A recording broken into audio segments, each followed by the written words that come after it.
Welcome to another episode of Fabitgarage.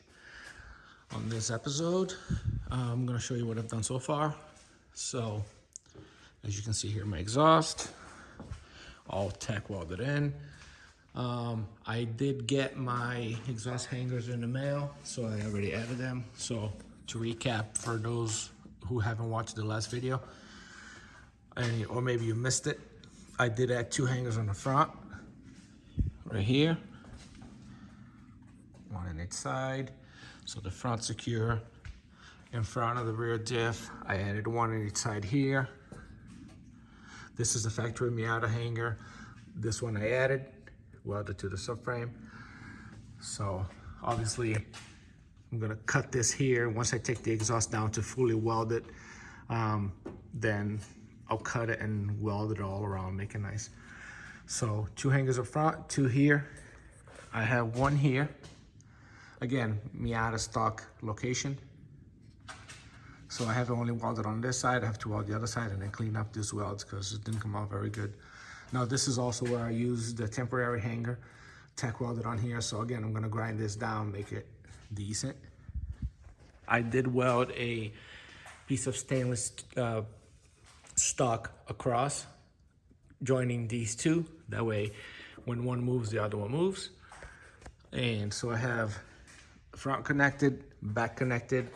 So it makes it so, you know, this whole piece is not on its own and flexing and putting all the stress on that weld there. So now it's a legit one piece. So I had to order two more hangers for the front of the muffler here. Let's see if I can focus. I just ordered them last night, so I'm gonna have to wait for those, one for each side.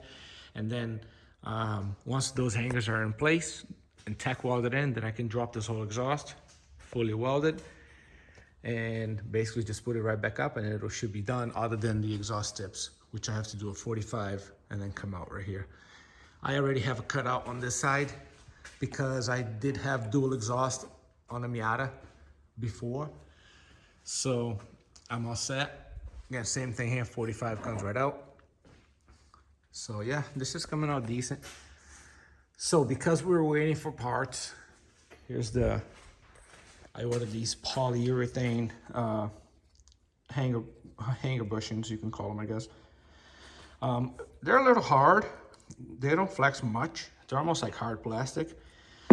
So I don't know, I got 4 of them. I was gonna use these 4 here on the 4, you know, 2 there and 2 here.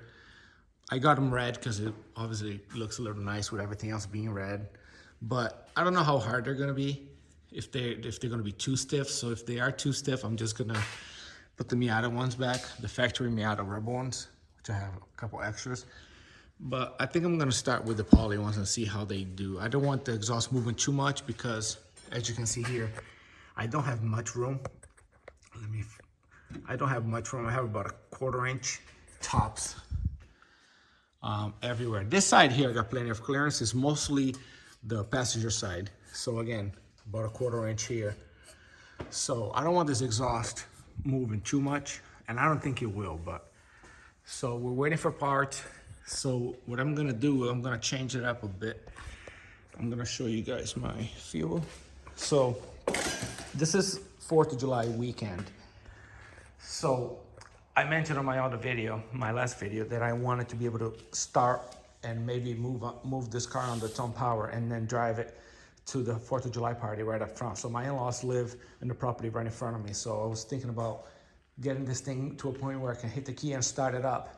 No cooling system or anything like that, but I can start it up and drive it a couple 100 feet and shut it off, just to, you know, open exhaust, just to add a little life to the party.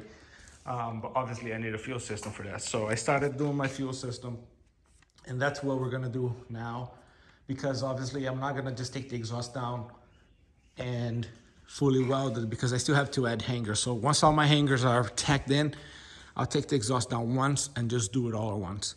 So because we're waiting for parts, I'm gonna leave it like this and work on the fuel system, and hopefully we can get this thing started this weekend. This weekend might be a double video. I might release a video on Friday, which is usually when I do it, but I also might release one on most likely Sunday, or even on 4th of July day. If I do get this thing running, there will be a bonus video of the car running and stuff. So make sure you stay tuned and see if I upload one or not.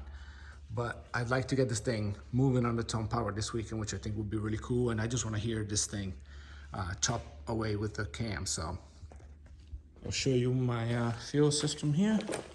Again, I already showed you this before, but I started doing some of the plumbing. So again, this has 4 ports.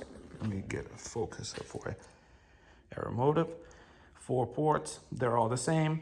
Does not matter which one's inlet, which one's outlet. So back one, the one that faces the firewall with the bracket, is plugged.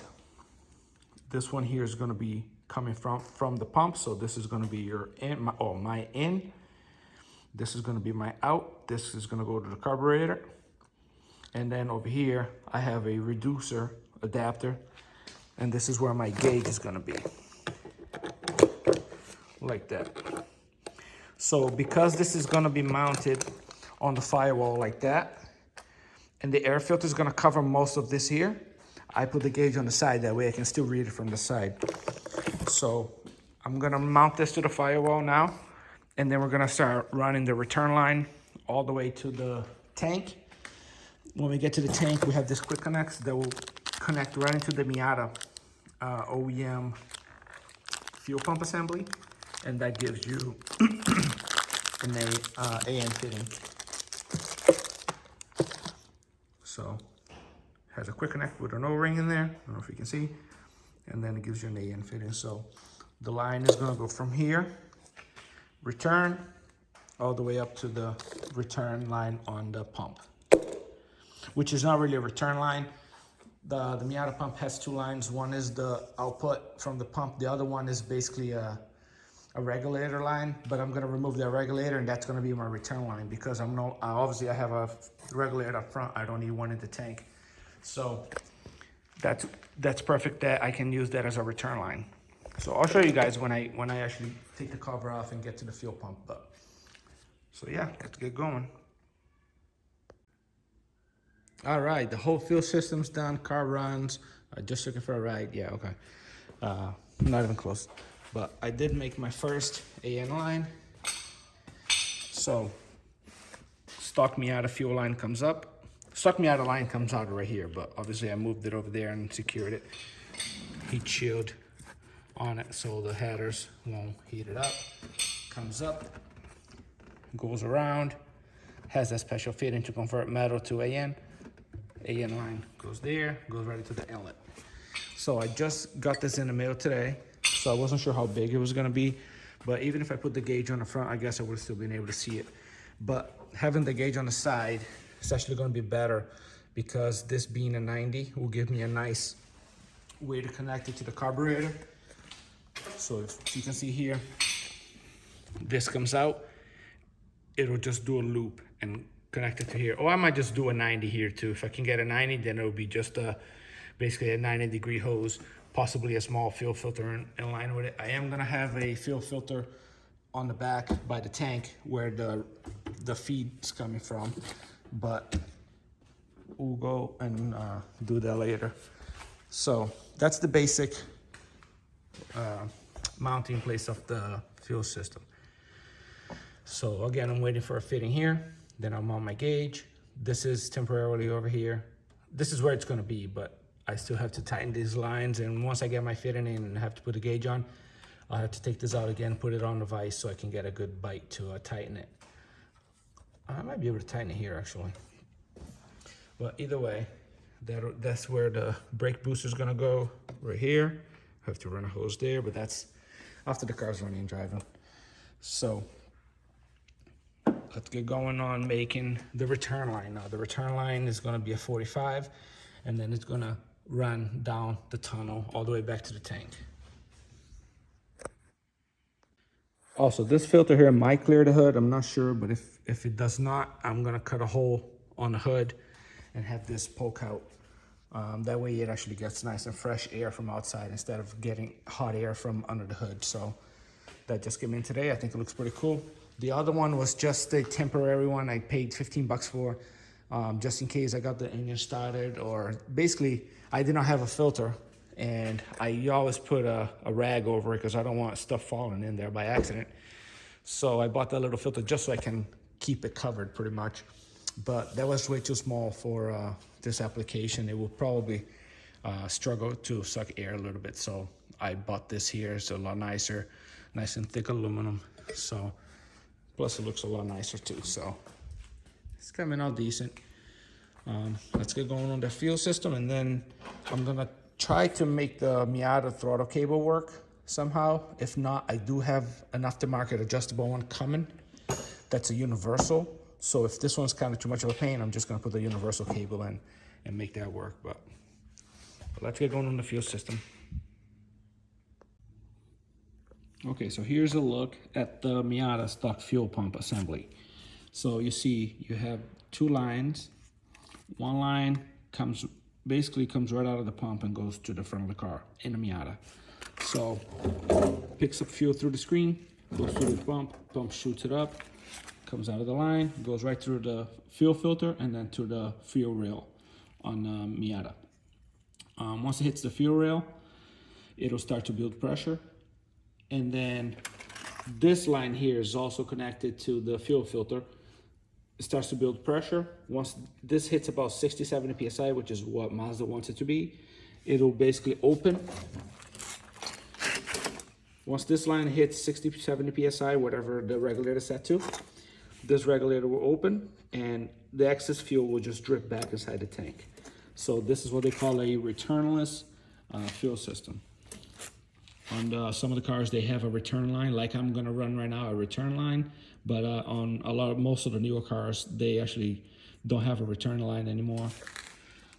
It makes the fuel a lot cooler instead of having to push it all the way back, going over exhaust and stuff. They did this. It's a lot safer and apparently keeps the fuel a lot cooler.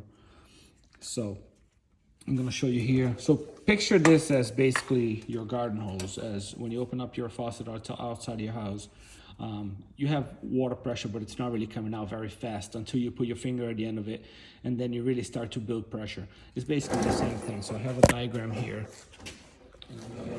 Something sharp so I can show you. So this is a diagram on a Miata tank. I drew these in and I colored them so you can actually see what's going on. So fuel comes in here, pump throws it up, comes out of this line, goes all the way up to the filter. Goes through the filter, gets cleaned, comes out. Now this here is a T. So this will go up to the injectors or the fuel rail.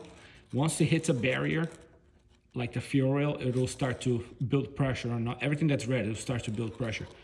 So this goes all the way up to the regulator. So up until the regulator, everything's 60-70 PSI.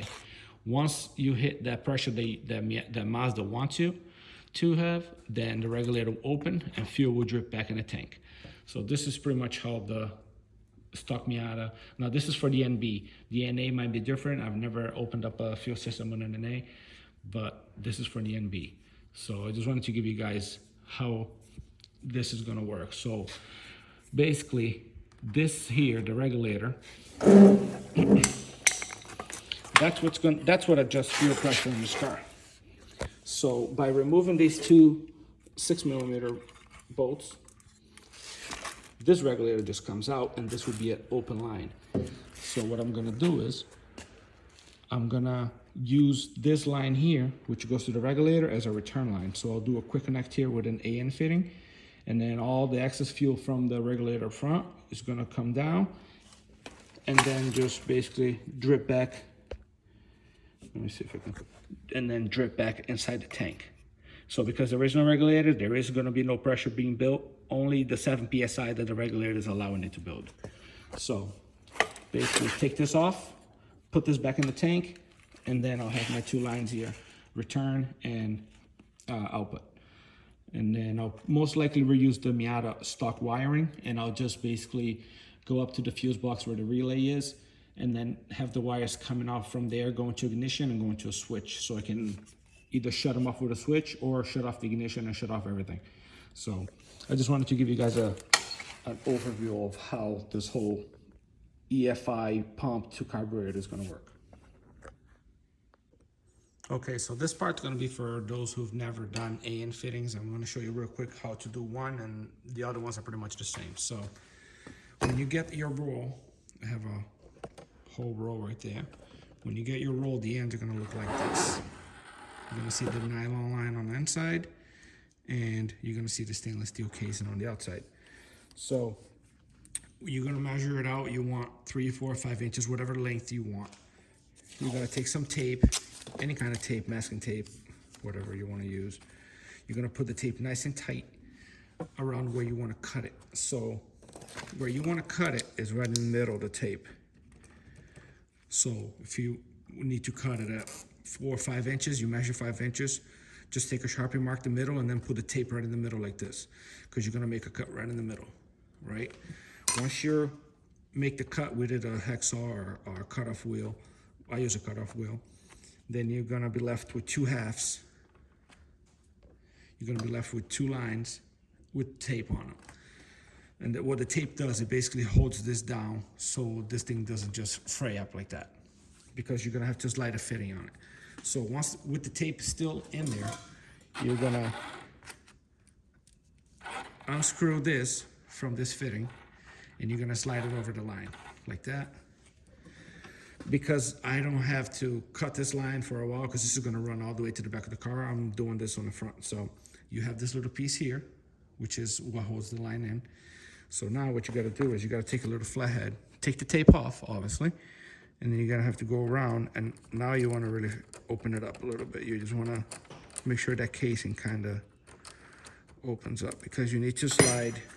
So you want it to be like that, because you got to be able to slide this thing in here. So the taper, see how it tapers down? The taper faces the line. So you want to put it in here, and then you want to take the back of the screwdriver and you want to tap it. There is a lip inside of there, and this will bottom out. It won't go through. It will just bottom out of the bottom. So as you can see here, let me see if I can focus. It's gonna be tough. So you see how it's bottomed out? So that's as far as you need to go. Then they actually send you this tool here, and that's for you to shove it in there and make sure your line is nice and round. Then you pull that out, take a look at it. Looks fine. There's a little piece of line here which I'm going to use a razor blade, and I'm going to get rid of because it doesn't look too pretty. So I'm just going to clean this up a little bit.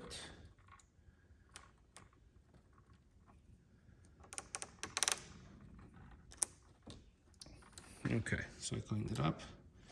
So now all you got to do is push this on. It's actually not that hard to push it on. Push it on until it bottoms out like that. Then all you got to do is bring this back. This is on all the way. Bring it back and start screwing. Then you're gonna wrap some tape around here. Then you can put this on a vise, and then you can tighten this down until it bottoms out. You don't want to tighten it too much. You could crack this, it's just aluminum, but you want to tighten a decent amount. So once you tighten this up, you have a fitting all set, ready to go.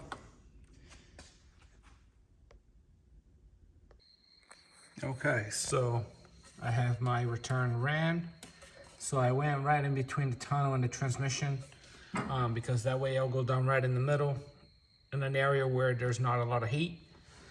And what I did was I cut a piece of hose and I put it around, so if that line touches around, it won't get damaged, even though it's got a stainless steel, which is pretty strong. But so that's that. This is capped off just because I haven't got my fitting yet. So I'll cap it off for now to keep dirt out. Put a little cap here from here to the carburetor. So up here is pretty much all done. Let me put the car up and I'll show you how I ran the lines. All right, so as you can see, the line comes down there, comes down to here. I did put another piece of hose here to prevent shaving of the line because I don't really have room to go up there and put a hole down, so I just let it kind of lay there, and then I have the pieces of hose around it to protect it. When you get down to about the starter, that's the first hole down there. From the starter, it goes down and runs right next to the feed line. So you got feed and return here, following together pretty much. From the starter all the way up to the cross member, it is wrapped in the heat resistant wrap. Just because right here, it's a couple inches away from the exhaust, and like I did with the brake lines on this side, you want to protect it. So nice and protected, stainless steel zip ties, holding it there. So that comes to over here, goes over the cross member. From the cross member back, there's 3 hold downs. See if I can focus here. 3 hold downs here. And over here, it was touching the body a little bit, so I slid a piece of hose and put it here too, so that way this can, if this moves a little bit, it's protected. From here, it's just hanging, but it's gonna go up like that, be secured, and then go around the fuel tank, go on top of the fuel tank where the fuel pump is, and clip into the regulator side, so the regulator line, and the regulator is going to be removed like we talked about. So once that's there, all I have to do is I'm waiting for my inline fuel filter, which I was going to try and use a Miata stock one, which I have a brand new one here that I ordered, but I ended up ordering one that has AN fittings already built into it. So it's basically an inline AN fitting filter. So that's what I'm gonna run. So where you see the line here, the feed line, from here, it's gonna have a fitting going to a fuel filter. From that fuel filter, it's gonna go up to the pump. So I haven't gotten that yet. It was actually supposed to be here today, but they got delayed, so I'm assuming tomorrow it will be here. So once the filter's in, I'll be able to do both of these lines and pretty much probably empty out the tank, because the fuel is probably a couple years old. I'm gonna siphon all the gas out of the tank once I have the fuel pump out, and put everything back together, and then put some fresh premium fuel in it just to get a nice start. And I already wired the starter, so the starter got the, I don't know if you guys will be able to see. I already connected the starter and all the wiring, and I put a piece of the heat resistant stuff on the wiring. That's just temporary, just so I can start it this weekend. But I should be able right now to, this light just fell on me. I should be able right now to go inside, hook up the battery, hit the key, and crank this thing over. So, haven't tried it yet, but if everything is good, it should be hit the key and turn over. So once the fuel is hooked up, all I have is a couple wires, ignition, and that's pretty much it. And I should be able to fire this thing up. The clutch is engaging and disengaging. Suspension's in.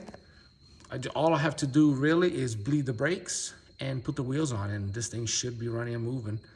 So hopefully this weekend I'll be able to get that done for you guys and give you guys an awesome video to watch. So I appreciate you guys watching. I appreciate you guys subscribing and asking questions.